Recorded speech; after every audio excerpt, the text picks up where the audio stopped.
Good morning, everybody, and welcome to the joint virtual grazing school being hosted by the Southern Alberta Grazing School for Women and the Alberta Range Stewardship course committees. So thank you for joining us today. Hopefully you are joining us for the second time this week. Our first session was on Tuesday.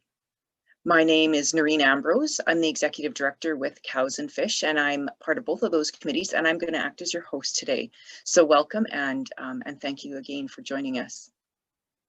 We are hoping to reach audiences across Alberta.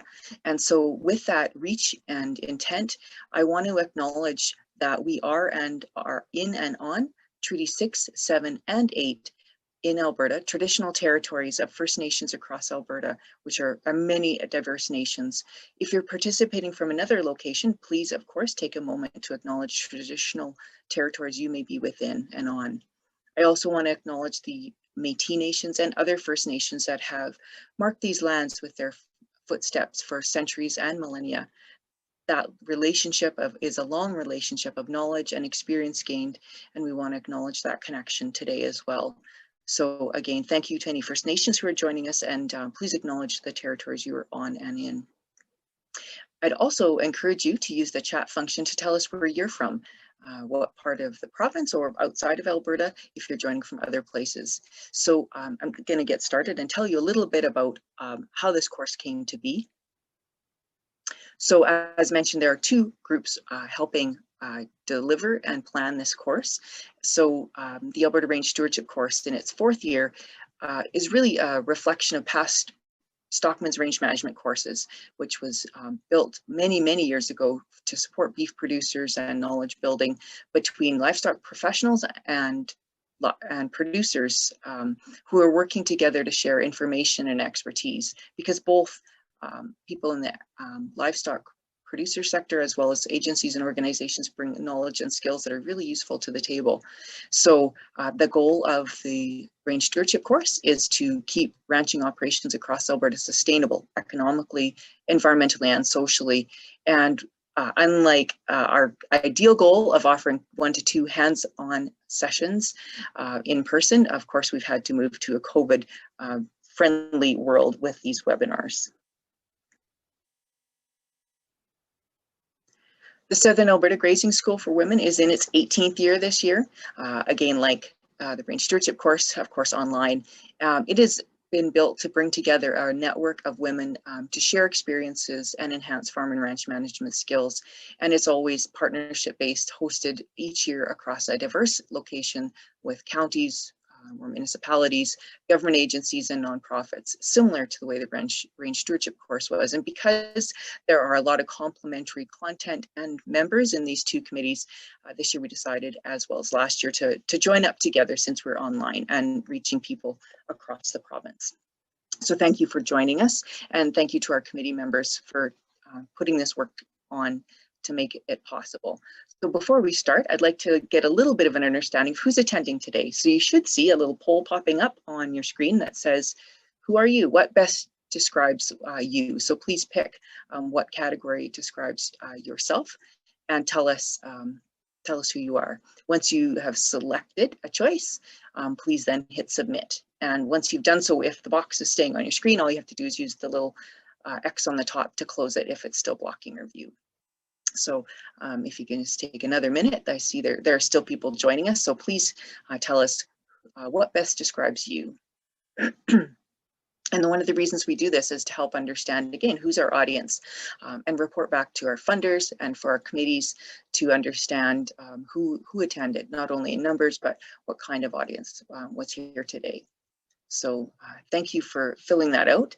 I'm going to close the polling now. And if we could, we'll move on to the housekeeping now. So many of you already know how to use Zoom very well, I'm sure, but just a couple items so you know a little bit more about what we're looking for today. Sorry, my mouse is very jumpy today. So we are going to spend approximately 45 minutes in our presentation, and besides the opening and the questions, we'll fill the remainder of our time. We will be doing live questions after all of the written questions are submitted if there's time. This presentation is being recorded, and you'll get a notification after the fact with a link to where it's posted. So you can refer to it again and share it with your friends as well. It will be a publicly available recording. So if you're not totally familiar with how Zoom works, or you've attended in different times where the format has changed, you should see usually on the bottom of your screen, but for some of you it might be on the top or the side, an unmute or mute button. You'll notice that you are all muted, except for our panelists. Everybody else does not have the ability to turn their sound on at the moment. We would like you to use your chat function, which is the little talking bubble. Type in where you're from. That'd be great to hear from where you're from. And if you have administrative or technical difficulties, if you're not hearing us well, please feel free to go in and chat in there, put a comment. And if you have questions for our presenter, please use the Q&A box at the bottom, not the chat function, to put your questions to the presenter. And you can enter those at any time throughout the session. In fact, I encourage you to put them in as you're thinking about them so you don't forget, and then we'll get to them at the end of the presentation. We'll go through all the questions. So again, if you're having any technical issues, use the chat function, but questions for the presenter will be in the Q&A box, please. So let's go to our next slide. So we'll just launch the poll and show you who's attending today.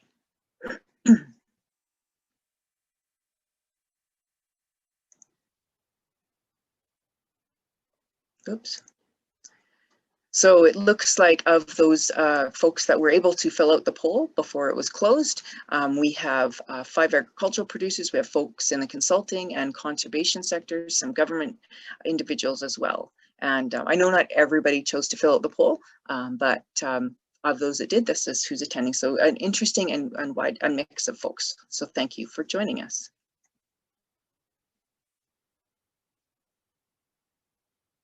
So these things take a lot more work than you'd think to put on, and we have a lot of committee members between the two sort of shared committees working together to put these on. So I want to thank our wide-ranging committee group that's been putting this together since the winter time, determining agendas and plans.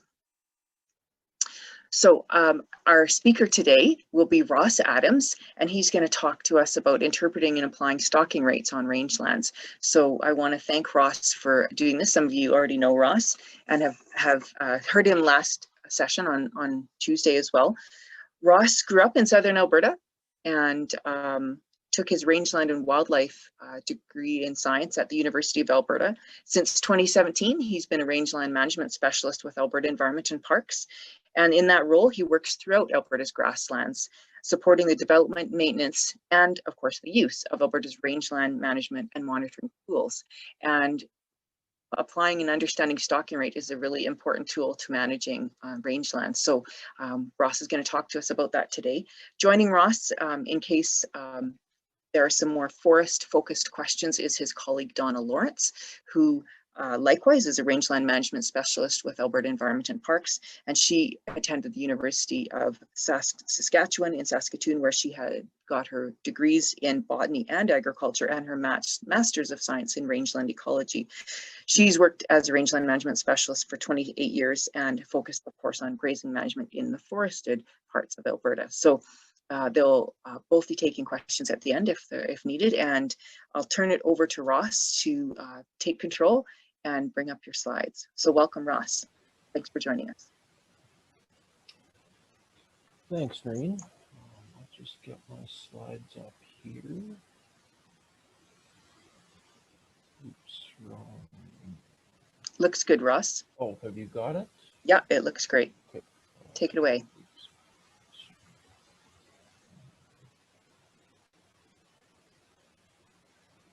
Okay.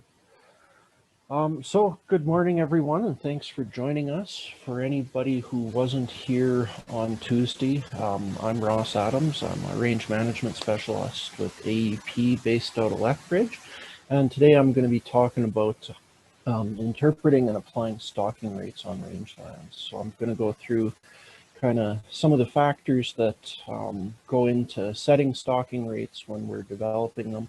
And if we were able to deliver this course in person this year, we'd be working through part of this material as more of an exercise where we'd give people some examples and sort of guide them through some of the calculations. But with the limitations of technology, with what we're doing here today, that's not possible. But I will be showing just some example calculations of how these things can be applied in range management context.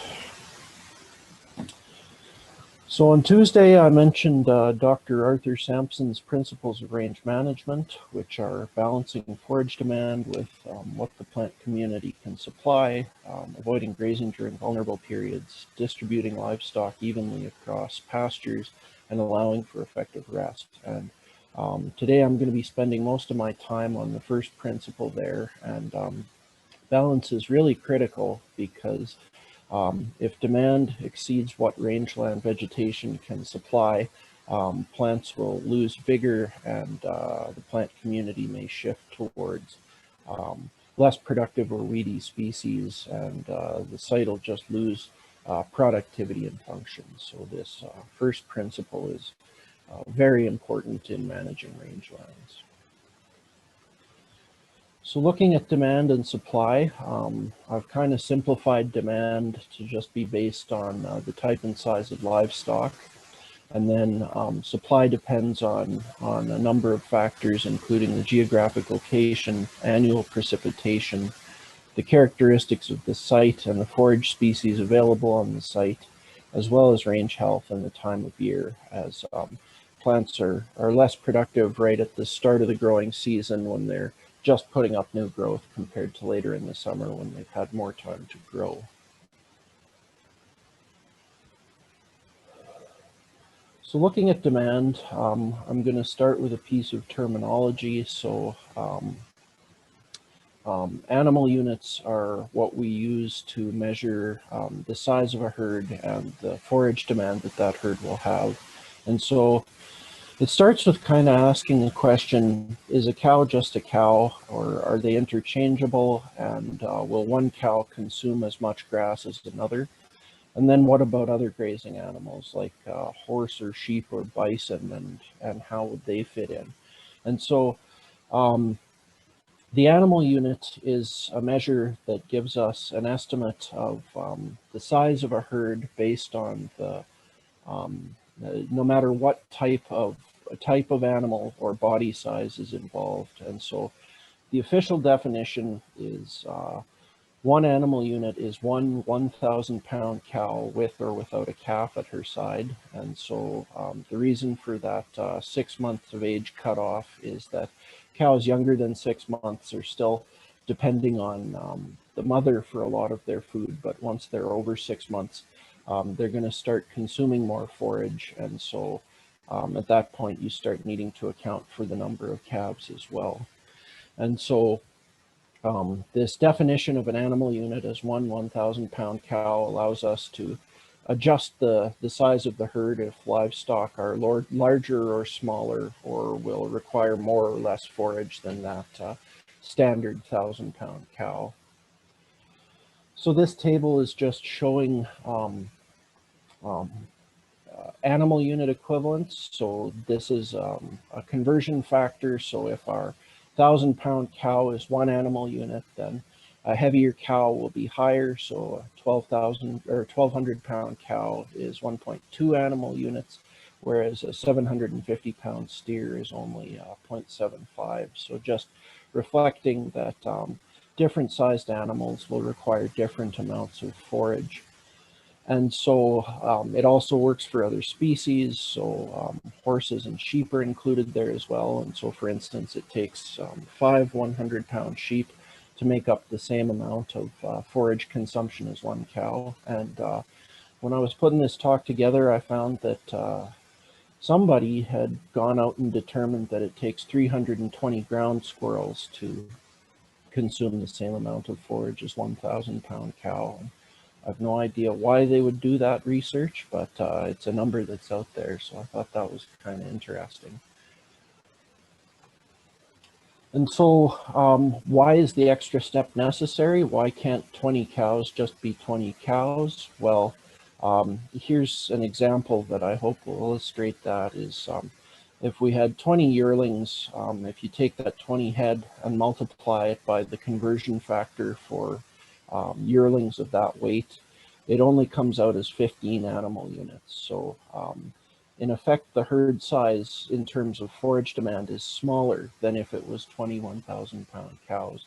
Whereas if they were larger, if they were 1,200 pounds, then multiplying by the conversion factor again, this time gives us 24 animal units. So that's a bit more forage demand than 20 cows. So it's just important to account for animal weight, and failure to do that will give a misleading estimate of how much forage is needed and consumed by grazing animals. So going a step further, the next unit we use in these calculations is animal unit months. I'm sure most people have heard of these. They're quite commonly used. And so this is just the standard measure of forage demand and supply. And so on average, 1,000 cattle will consume 2.6 of their body weight in a day in terms of dry matter forage.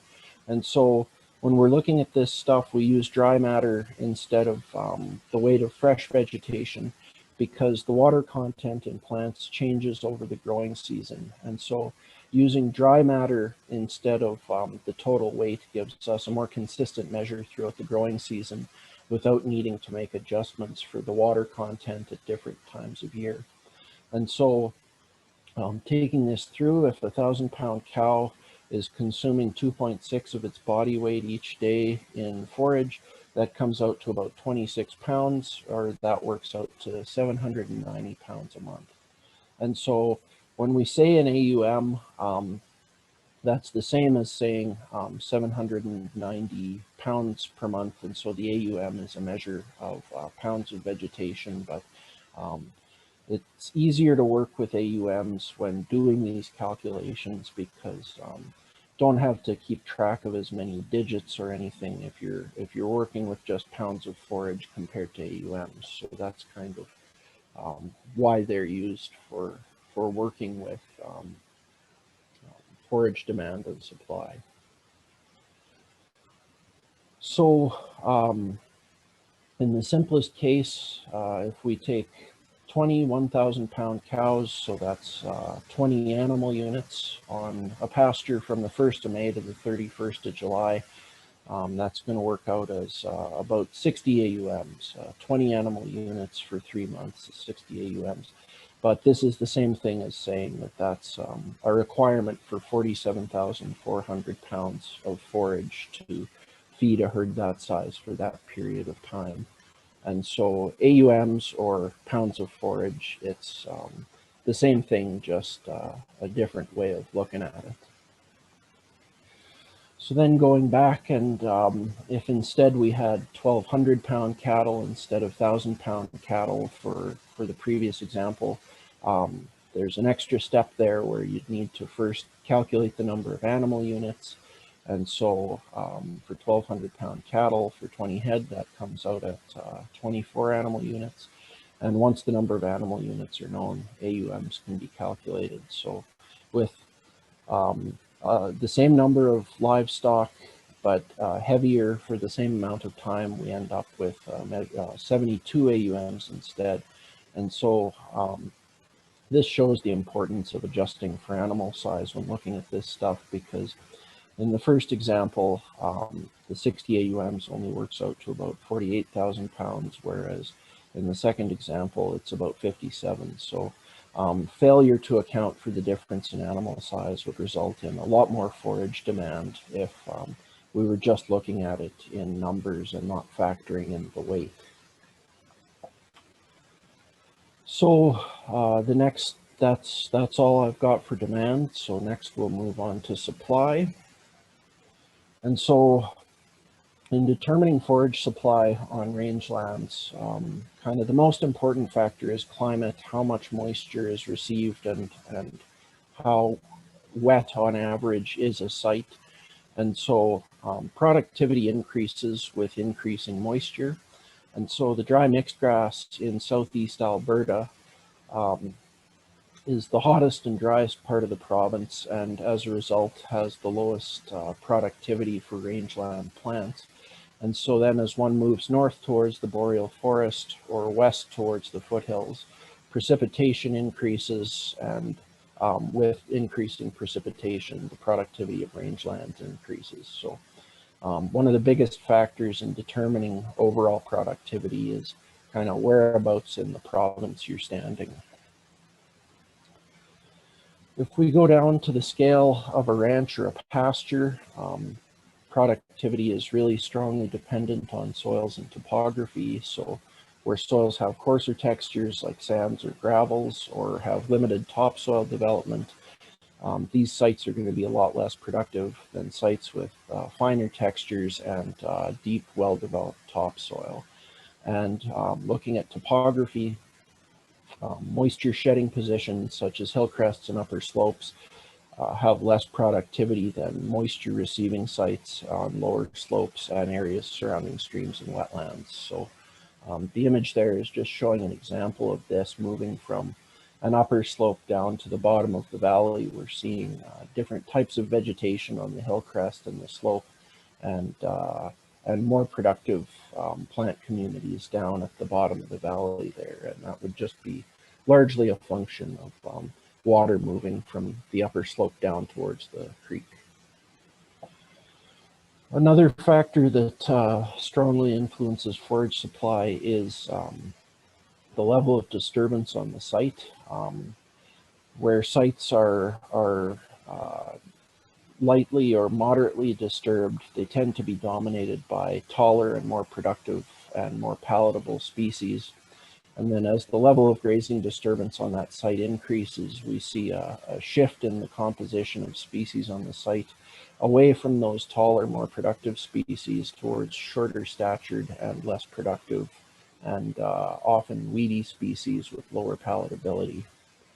And so this is just an illustration of that in the field.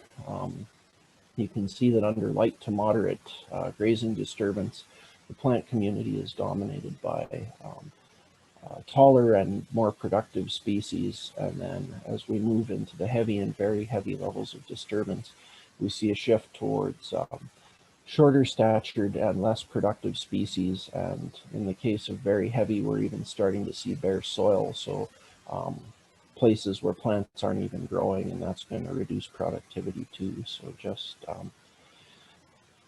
disturbance is a big driver of how much forage will be available for grazing on any given site. And one more factor that is really important is how much litter or LFH is present on the site. And litter is just a layer of dead plant material covering mineral soil and leaving enough ungrazed carryover after grazing to sustain adequate litter or LFH on the site really helps to increase and stabilize the productivity of rangelands. And this is because litter helps to shade and cool the soil surface and helps to conserve soil moisture and keep it in the ground and available for plant growth rather than being lost to evaporation. And litter also protects the soil surface from raindrop impacts and helps to prevent erosion and keep topsoil where it belongs, and helps to promote during a rainstorm water soaking into the soil profile rather than running off. So litter is a very important component of rangeland productivity. And so this is just an example from one of our long-term monitoring sites looking at productivity under levels of adequate litter, which is the blue bars, or areas that don't have adequate litter, which is the orange bars, and then looking at it where moisture is above average or below average. And so especially in a year like this, looking at the bars on the right, we can see that there's a pretty major difference in productivity between the sites that have adequate litter and the sites that don't. So just maintaining that litter layer is a really critical part of managing rangeland systems. And so all of those factors I just listed affecting supply kind of come together and determine how much forage will be produced on a site. And then once we know productivity, we can start thinking about what would be an appropriate stocking rate for that site, given the characteristics of the site and its productivity. And so to develop a sustainable stocking rate, we need to leave enough growth standing after grazing to allow plants to maintain themselves and recover from grazing, and leave enough carryover to maintain that litter or LFH on the site. And so sustainable stocking rates have been developed and published for rangelands across the province by Alberta Environment and Parks, and can be found in the on the AEP website if anyone is interested in finding out more about stocking rates in their area. So now I'm just going to talk about what stocking rates are and how they're measured. And so a stocking rate is just the standard unit of measure for forage supply or forage demand for a given area of land. So it's the number of AUMs that can be provided per acre. And so there's a bunch of different forms of this that are used. So lots of people are more familiar with the number of acres per year maybe, and it's exactly the same measure, just in another format. So for example, if we say that a site provides 0.3 AUMs per acre,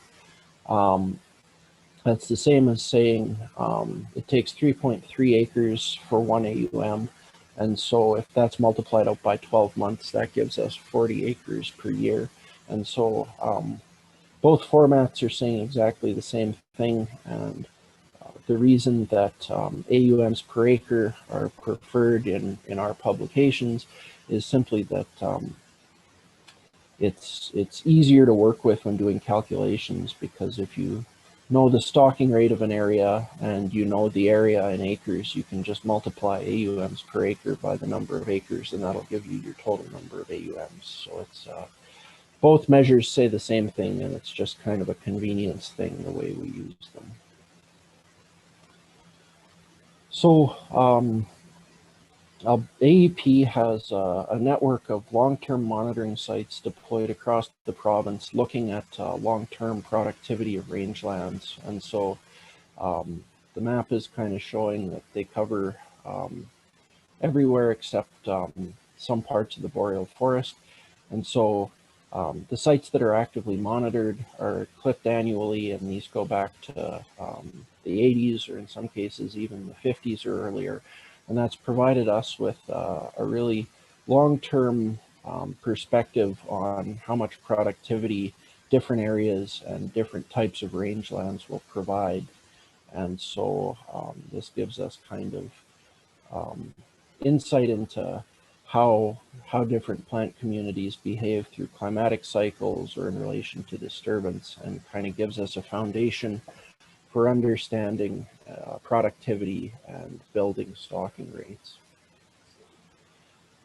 But knowing how much forage a site can potentially produce doesn't give us enough information, because if all available forage is consumed by livestock, sites will become overgrazed and the function of rangelands will be degraded. And so when setting a stocking rate, we need to account for leaving some growth for the plant to maintain itself and recover after grazing, and also account for losses due to trampling, wildlife, and insects. And so after grazing, plants need to use energy that's stored in their roots to replace the leaf tissue that was lost. And so the more heavily grazed the plant is and the more leaves that are lost, the more energy that plant has to invest to replace the lost leaves after grazing. So this means that if it's having to replace a lot of leaves, the plant is left with less energy to support root growth, seed production, and to produce new growth in the following season. So if an individual plant is grazed too heavily, productivity can be reduced into the future until that plant is able to recover the resources it lost. So some of the things to think about in terms of how heavily plants can be grazed. And so the amount of forage that is actually available for grazing is a function of the total forage produced, less the amount that's needed for the plant to maintain itself, less the amount that's required to maintain litter, and less the amount that's lost to the site due to weathering, decomposition, and wildlife forage needs. And so once that available amount of forage is known, it can be converted to AUMs per acre by dividing the productivity in pounds per acre by the amount of forage in an AUM, so divided by 790 pounds. And so, for example, if we had a plant community that produces 900 pounds per acre of total forage, but 30% of that needs to be left to maintain plant vigor, 15% is needed to maintain the litter, and 5% is lost to trampling and weathering. This leaves 50% of all growth on the site that can be sustainably grazed. And so taking that and dividing it in half leaves us with 450 pounds per acre. And then dividing that by the amount of forage in an AUM gives us 0.57 AUMs per acre. So the amount of forage growth that's needed to maintain plant vigor and litter reserves and the amount lost to weathering really strongly depends on the plant species. Some species are more tolerant of grazing than others and can be grazed more heavily without adversely affecting the plant or reducing vigor. And some plants are very sensitive to grazing and might actually need to leave a little bit more for the plant to maintain itself. And likewise, some species weather and decompose more rapidly than others. So this is just an example of the factors considered when developing stocking rates. So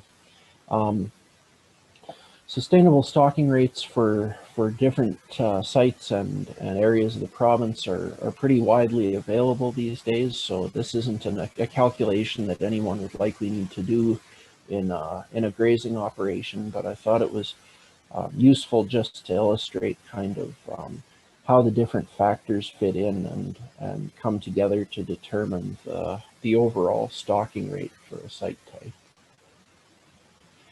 And another thing to think about is that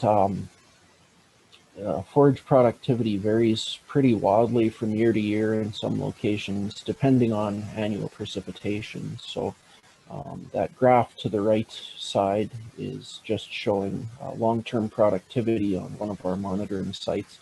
And the green bar is showing forage productivity. And so you can see that there's a lot of fluctuation between years, and also the peaks are kind of occurring where the blue bars show growing season precipitation. And so the peaks in productivity coincide with the peaks in precipitation, and the low productivity years are associated with lower precipitation years. So the stocking rates that are provided in our plant community guides account for this variability by providing the long-term average, but also kind of minimum and maximum values based on fluctuations in moisture conditions. So just an example here, the stocking rate for this site would be on average 0.38 AUMs per acre, but could range from 0.3 in the dry years to 0.43 in the very wet years. So now I'm just going to go through how stocking rates would actually be applied to a pasture. So if a quarter section has a sustainable stocking rate of 0.57 AUMs per acre, how many AUMs are going to be available in this pasture. So to get that, we would just multiply the stocking rate by the number of acres, and that would give us 91 AUMs. So the total number of AUMs that are available in a pasture are referred to as the grazing capacity. So then further application of this is if that same pasture supplies 91 AUMs of forage, how long can 40 1,000-pound cows or 40 animal units graze in the pasture before the grazing capacity will be exceeded? And so that's just dividing the grazing capacity, or the AUMs, by the number of animal units, which the animal units cancel out and we're just left with months. So in this example, that leaves us with 2 months and 9 days of grazing for a pasture with that carrying capacity and a herd of that size. So another thing to think about is so far we've been assuming that all parts of the pasture are going to be equally accessible to livestock, but in many situations there will be barriers to livestock movement that will result in the amount of forage that's available for grazing being less than the total amount of forage that's available in the pasture. So there's a number of factors that can influence accessibility. Distance to water is a really important one. Some colleagues of mine did a livestock distribution study in Southwest Alberta and found that cattle were spending the majority of their time within 400 meters of the nearest water source, and very little use was seen on areas that were more than 800 meters from water. And then the same study looked at the influence of terrain and found that cattle tended to spend more time on gentle slopes and tended to avoid steeper slopes above 20 degrees of slope. And another thing that can really strongly affect access is dense tree and shrub cover, which makes a physical barrier. So there may be good forage available in other parts of the pasture, but tree and shrub cover creates a barrier that just prevents cattle from getting to it. So when thinking about these things, air photos and satellite imagery can be a really helpful tool in identifying where barriers to access may be and where steps may be needed to improve distribution. So where access to forage is limited, the grazing capacity should be reduced to remove the forage that is inaccessible from the estimate of the total forage that's available. So just because if a cow can't get to something, it can't eat it. And so if a pasture is rated at a grazing capacity of 80 AUMs, but 15% of the pasture can't be accessible to livestock, the actual grazing capacity for that pasture would be only 68 AUMs to account for the forage that is there, but may not be able to be used. And so where accessibility is limited due to terrain or other factors, taking steps to improve that distribution into inaccessible areas will increase the amount of forage available and the grazing capacity in the pasture. So this includes things like cutting trails through dense patches of woody vegetation, or developing water sources in areas distant from water, or placing other attractants such as salt and mineral, or going out and physically pushing them around to get them into areas that they otherwise might not be inclined to use. And this can help to increase the amount of forage that is available within a pasture. So I'm just going to close with kind of putting together the pieces of the different calculations I've shown so far into just one example of how this might be applied in an operational setting. So if we imagine that there's a half section pasture that contains 2 plant communities, 200 acres of which is rated at a stocking rate of 0.28 AUMs per acre, and the remaining 120 is rated at 0.15 AUMs per acre. If we can assume that there are no significant access factors and distribution around the pasture is even, how long could a herd of 60 1,200-pound cows and 3 1,500-pound bulls graze in this pasture? So the first step is to determine the grazing capacity in the pasture. So that would just be taking each of the different vegetation types and multiplying them by their stocking rate. So the 200 acres at 0.28 gives us 56 AUMs, and then the 120 acres at 0.15 gives us another 18. So that sums up to a grazing capacity of 74 AUMs for that pasture. And then step 2 is to determine the number of animal units. So that's going back to that table I introduced at the start, and applying the animal unit equivalent conversion factors to get the herd size in animal units. So the 60 cows at 1.2 animal units gives us 72 animal units, and the 3 bulls at 1.5 animal units gives us 4.5, which sums up to 76.5 animal units. So the final step is then to calculate the length of the grazing period. So that's just dividing the grazing capacity, or the AUMs, by the number of animal units. And so in this example, it would work out to 0.97 months, or 30 days.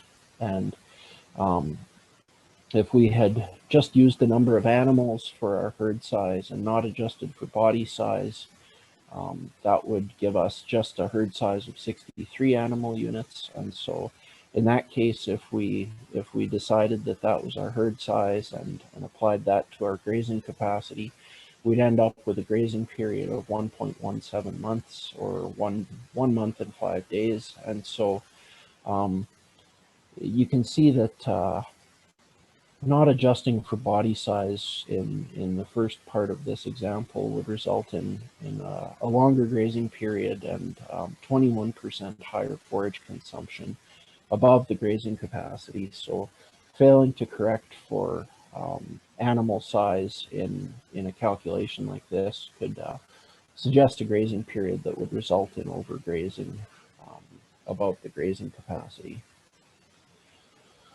So just to sum everything up, it's critically important to balance forage demand with what the range plants can sustainably supply to maintain the function and long-term productivity of rangelands. And climate, soils, landscape factors, and the plant community composition provide valuable clues to how productive a rangeland site will be and what appropriate stocking rates will be. And accessibility and livestock distribution are very important in determining how much forage is actually available for grazing in pastures with complex terrain or limited water. So there's just a couple of resources I'd like to point you towards. The range plant community guides are available at the link below, and they provide stocking rates for the majority rangelands across the province. And then this second document kind of covers some of the stuff I've done today and provides a few more examples of different types of calculations that might need to be done in a range management setting. So that's everything I've got today. So thank you for attending, and I'm happy to take any questions.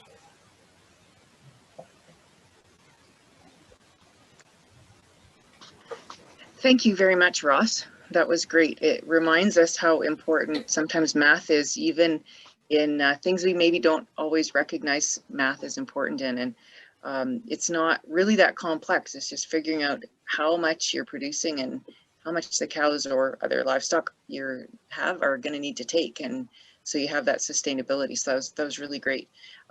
There for those of you that didn't catch it on the slide, you should see in the chat function the one link, and we'll post the one of our other folks that are supporting us. We can maybe get those 2 links that Ross shared posted in there, and we'll share them in the follow-up emails that you guys get as well. So with that, I will just move back to the slides that I have, and we'll just do that.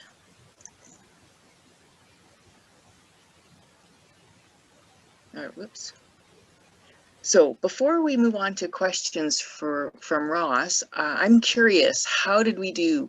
Was Ross's presentation helpful? So we're going to give you another poll. This one has 2 questions, so please fill in both before you hit submit. So did you learn something new about stocking rate and carrying capacity? Is it going to influence your activities or the work that you do related to this topic? So please fill that in again and submit it. And then we can move on to some questions. So if you do have a question, again, please put it in the Q&A box at the bottom, or for some of you, maybe at the top of your screen, and we'll then pose those to Ross.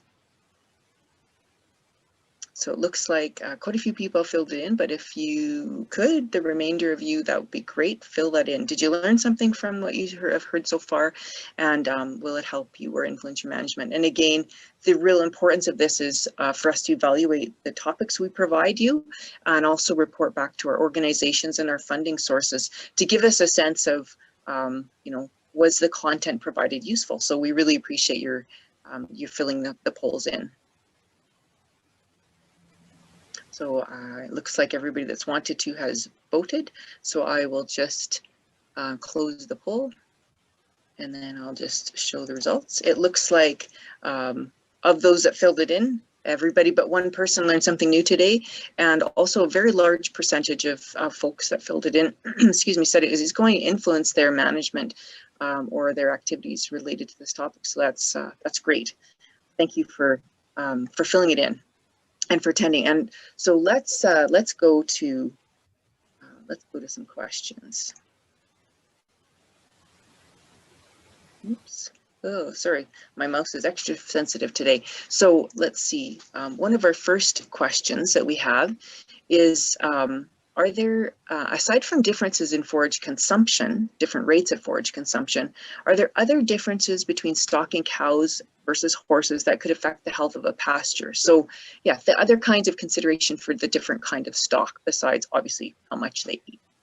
Any things you want to, could you comment on that, Ross? Yeah, so one important difference is that horses have upper and lower teeth, whereas cows don't. So the way cows graze is they kind of wrap their tongue around what they're eating and then rip it up. And so having both sets of teeth, upper and lower, allows horses to graze a lot closer down to the ground than cattle are able to. And so that's one thing in pastures that have heavier horse grazing. You can see they get a pretty close cropped appearance, and this can have some pretty major impacts on the plants on the site and productivity and everything. And so that makes a big difference. And also kind of the way their digestive systems are set up.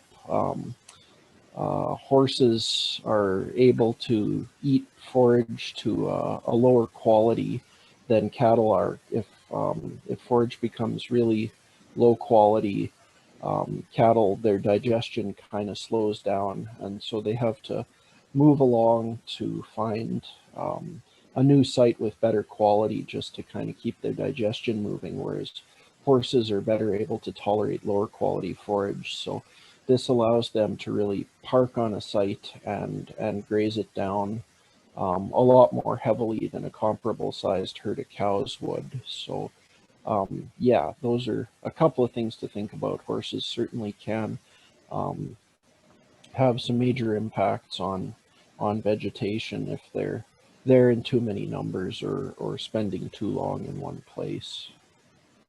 And how would that be the different or same? Can you comment on sheep and goats as well, which would be, I would say, growing in commonness across Alberta as well? So sheep and goats are similar in terms of digestion to cattle, so that's not as much of an issue, but they are able, I think, partially just being lower to the ground and having more delicate mouths, they are also able to graze a lot closer to the soil than a cow is able to. And the other thing with sheep and goats is they do a lot more browsing, so grazing on woody plants than cattle do. And so in forested areas or areas around creeks or wetlands where we're wanting to maintain some woody vegetation on the site, sheep and goats have to be watched carefully because they can have quite a negative impact on the health and abundance of woody plants just because they're spend more of their diet is composed of browse than cattle would be. And I don't know if you can comment on this, Ross, but maybe sort of following up from that, then what would you say in terms of season of use or timing or changes over the season may differ, not maybe for cows, but also for the other livestock types you've mentioned in terms of like the kind of uses they might tend to make, summer, spring, fall, and even winter use? So in general, those species will, like cattle and horses, will prefer grasses, and the sheep and goats will still consume a lot of grasses during the spring and summer, when grasses have good quality and are actively growing. But as we go into the fall and winter and grasses become dormant, the woody plants really hold on to their nutrition a lot longer into the fall and into dormancy. So kind of late summer, early fall, there's kind of a shift in preference where the grasses are lower in nutrients, but the shrubs still have them. So in that case, you can see a real shift and more browsing. And so sort of into the fall and winter, that can have pretty strong effects on shrubs and trees, because livestock will be seeking them out now to get the higher quality than they would be from eating dormant grass. Do you ever calculate the stocking rate and carrying capacity differently if, let's say, you're doing entirely dormant season grazing versus growing season use? How might you factor that in? So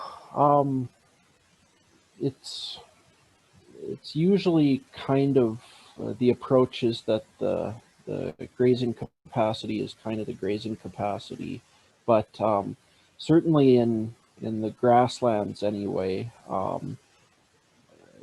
plants are better adapted to dormant season grazing, and so people definitely could be using the higher ends of those recommended stocking rates in a dormancy compared to eating it during the growing season, because once plants are dormant, it's not having, removing leaves isn't having as much effect on the resources the plant has. So certainly stocking rates and carrying capacities would be a bit higher when you're past dormancy on plants that maintain their quality and nutritional value into the dormant season. Would you have included, like you mentioned, of course, this additional susceptibility to trees and shrubs in the winter, whether in a forested setting or next to, say, streams and wetlands? Would you have included the forage that would come from those trees and shrubs in the forage calculation availability typically, as in what you would expect to be available and used, or not? Especially if they're going to seek it out more. So, yes, yeah.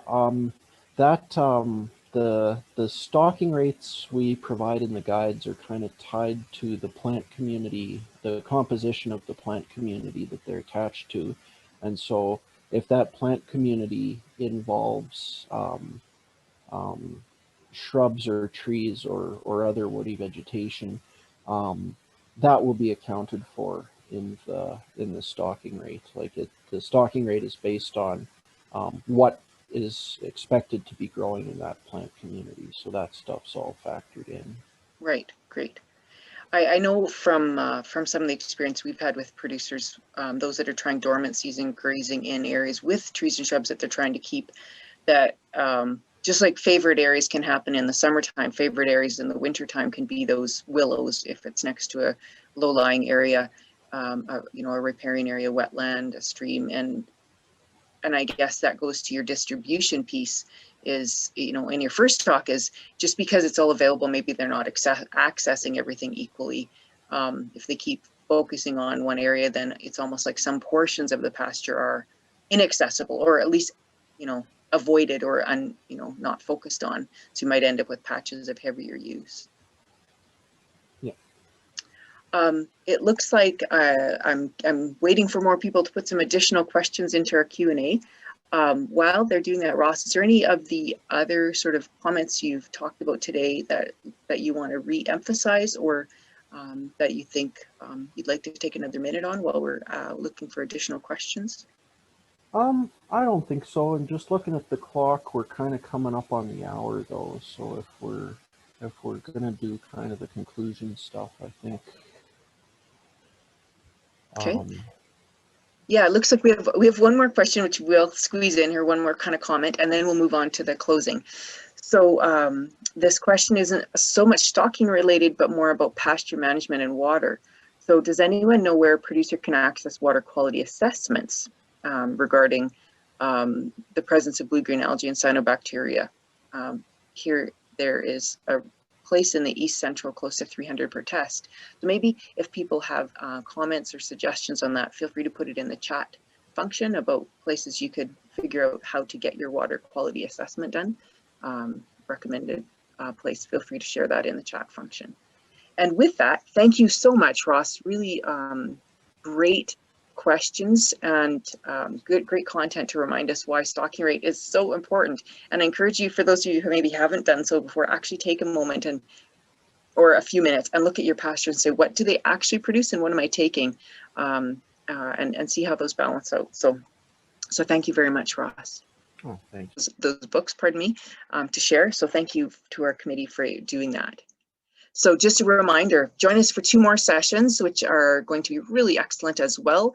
Next week, Tuesday and Thursday. Tuesday will be 2 speakers on weed ecology and control, Catherine Tarasoff and Megan Evans. So really be a great opportunity to learn about why do we have weeds? What are some of the underlying sort of ecological reasons that we have weeds?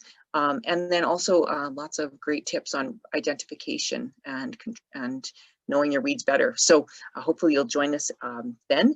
And then on the 29th, we're going to have 2 livestock producers speak. Kyle Forbes and Jeanette Brown are going to be talking about things they do on their operations, some of their learning, some of their techniques, and why they do what they do. So Kyle is from Southern Alberta in the kind of Medicine Hat area, whereas Jeanette is west of Edmonton. So join us to hear from those as well. I will be giving over my hosting chair to Sonia Bloom, so she'll be taking over the MC chair for those 2 sessions. So please do join us. And again, if you attend all sessions, you have the ability to get your name in for a free draw.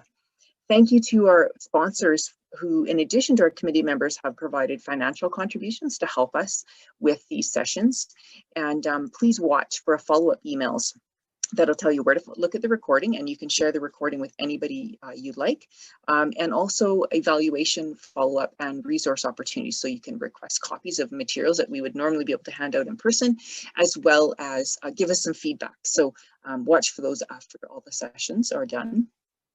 And again, thank you to all of our committee members who make these things possible. It is a lot of work. I also really want to thank again our speakers, up to date, Ross and Donna, as well as our organizing committee members who are helping today, particularly Jonathan Ferens, my colleague at Cows and Fish, who's doing all the Zoom admin, which is a lot of background stuff, Julie Landry-DeBoer with the ACA, and Chrissy Stebanek, who are providing support on the backside that you may not see, but is really helpful to make all this happen.